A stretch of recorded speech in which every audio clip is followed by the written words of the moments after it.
आपके एसओपी में अगर कुछ भी उनको लगता है कि मुझे ये चीज़ें क्लियर नहीं हैं, तो वो आपको कॉल करेंगे। एंड ये specially in the case of New Zealand की मैं बात कर रहा हूँ कि न्यूजीलैंड के केस में आप इंटरव्यू आने की पूरी प्रोबेबिलिटी है।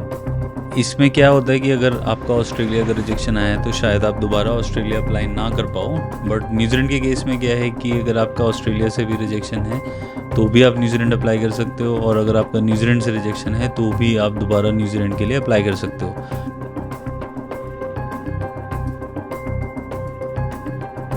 Hi, hello everyone. This is Chakit from VAC Global Education. In this video, मैं आपसे बात करना चाहता हूँ रिजेक्शन केसेस के बारे में, चाहे वो ऑस्ट्रेलिया के हों चाहे वो न्यूजीलैंड के हों। Most of the reason between both these countries are pretty much the same. और इसमें क्या होता है कि अगर आपका ऑस्ट्रेलिया का रिजेक्शन आया है तो शायद आप दोबारा ऑस्ट्रेलिया अप्लाई ना कर पाओ, बट न्यूजीलैंड के केस में क्या है कि अगर आपका ऑस्ट्रेलिया से भी रिजेक्शन है तो भी आप न्यूजीलैंड अप्लाई कर सकते हो, और अगर आपका न्यूजीलैंड से रिजेक्शन है तो भी आप दोबारा न्यूजीलैंड के लिए अप्लाई कर सकते हो।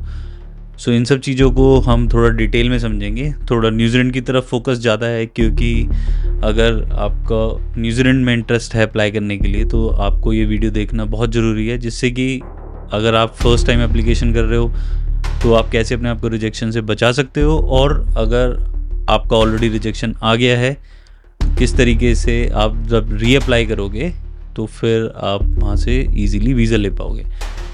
तो ये डिस्कस करते हुए सबसे पहले समझते हैं कि रिजेक्शन किन रीज़न की वजह से आ सकता है। सो मेजरली जो फर्स्ट स्ट्रॉन्गेस्ट रीज़न है आपके रिजेक्शन आने का वो है फाइनेंशियल। तो अगर आपके फाइनेंशियल्स स्ट्रॉन्ग हैं तभी आपको वीज़ा लगने की जो प्रोबेबिलिटी है वो बढ़ती है। वो एक जेन्युइन सोर्स से होने चाहिए, मीन्स कि जो भी आपके स्पॉन्सर हैं, मदर फादर ब्रदर सिस्टर, दादा दादी नाना नानी, उनका सोर्स ऑफ इनकम क्या है, उन्होंने कब से पैसे अपने पास सेव किए हुए हैं, और दूसरा कि कितने दिन तक मेंटेन किए हुए हैं, सोर्स अमाउंट और कितने दिन मेंटेन हुए हैं। इसके अलावा अगर आपका एजुकेशन लोन है तो उसकी रीपेमेंट कैसे होगी, आपके आईटीआरस कितनी हैं, अगेन आईटीआर पे सोर्स ऑफ इनकम क्या है, उसके प्रूफ्स क्या हैं आपके पास। ये सारे हैं फाइनेंशियल से रिलेटेड आपके रिजेक्शन के रीज़न हो सकते हैं। या फिर एक और बहुत इंटरेस्टिंग रीज़न है जिसको बोलते हैं बोनाफाइड। अब ये क्या है बोनाफाइड? बोनाफाइड बेसिकली मीन्स कि आपकी जो ट्रू इंटेंशंस हैं न्यूजीलैंड जाने की वो क्या हैं। सो लेट्स से कि आपने अपनी एसओपी में अच्छे से ड्राफ्ट नहीं किया कि किस तरीके से आप इस कोर्स का बेनिफिट ले सकते हो, किस तरीके की आपकी जॉब्स मिलेंगी, किस कंपनी में मिलेंगी, कितनी सैलरी होगी, आपके फ्यूचर के प्लान्स क्या हैं, आप मैरिड हो या सिंगल हो। ये सारी की सारी जो स्टोरी है ये वीज़ा ऑफिसर को कितने आसानी से आपकी एसओपी से समझ आती है, वो होता है बोनाफाइड। अब आपके एसओपी में अगर कुछ भी उनको लगता है कि मुझे ये चीज़ें क्लियर नहीं हैं तो वो आपको कॉल करेंगे। एंड ये specially in the case of New Zealand की मैं बात कर रहा हूँ कि न्यूजीलैंड के केस में आप इंटरव्यू आने की पूरी प्रोबेबिलिटी है, एज लॉन्ग एज कि आपकी प्रोफाइल वीज़ा ऑफिसर को कहीं पर भी कुछ भी डाउटफुल लग रहा है। तो आपके इंटरव्यू में आपके प्रोफाइल के बारे में कुछ भी सवाल पूछा जा सकता है, चाहे वो आपका स्टूडेंट आईडी नंबर हो, पासपोर्ट नंबर हो, आपकी आइडेंटिफिकेशन डॉक्यूमेंट्स हो, जैसे कि आपके पासपोर्ट में इशू डेट क्या है। ये सारे वो रीजंस हैं जिसकी बेसिस पर आपको अप्रूवल या फिर रिजेक्शन मिल सकता है अगर आपने वो सही आंसर्स नहीं दिए तो। फिर एक लेयर डीप जाता है visa officer when they ask you कि आपका इस कोर्स को करने का ऑब्जेक्टिव क्या है, आपके फ्यूचर प्लान्स क्या हैं, आपने यही कोर्स क्यों चूज़ किया है, या फिर आपने यही कॉलेज यूनिवर्सिटी और पॉलिटेक्निक क्यों चूज़ की है।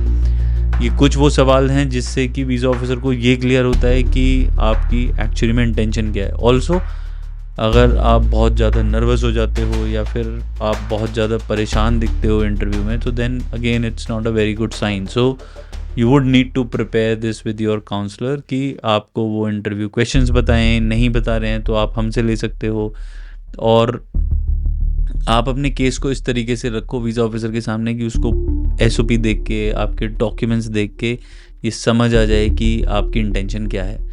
इसके बाद आते हैं कि अगर आपने कोई गलत डॉक्यूमेंट दे दिया है या आपके डॉक्यूमेंट जो हैं सही तरीके से प्रेजेंट नहीं किए गए हैं तो भी रिजेक्शन आ सकता है। तो ये बहुत सारे ऐसे मल्टीपल फैक्टर्स हैं जिनको आपको अवॉइड करना चाहिए।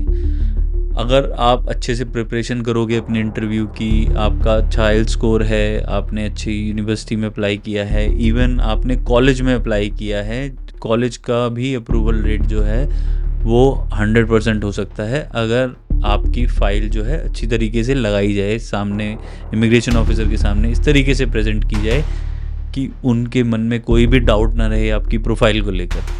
सो ये जो पूरा प्रोसेस है ये बहुत ही सिंपल और स्ट्रेट फॉरवर्ड हो सकता है with the help of AMS notes.